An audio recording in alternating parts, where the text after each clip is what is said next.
Жақсы нәрсе баштарыңар рахмат сіздерге. Аман болыңыз, бар болыңыз.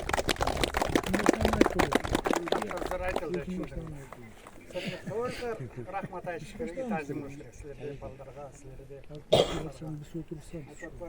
Мен де айтайын бектім, үлгі болдыңар. Бұлам кейінкілерге. Қазір обществода, қоғамда балдар қыстарының ролы чоң, аябай чоң. Білім тұрады. Бұға чейінділі әм қылып келген, 15 жылдық, 20 жылдық балдар айылынан, қолынан келген. Бірақ сілердегі абдан көрінікті болып тұрады. Сілерді тұрап, ашқа 20 жылдықтар, 10 жылдықтар, 15 жылдықтар, мен ойлайм айылды үлдетіп, сілердің қолыңардан келеді, көп нәрсе келеді. Бір уақытта бұяқа өз көрде саласыңар, балдарыңар келеді, папа, мамамдар жасаған парқа деп. Норыс болса біз келеміз, балкин Норыс үшінің ішінде өтіп қалау, неме көргөсет, шат көргөсет, шат көргөсет, бірақ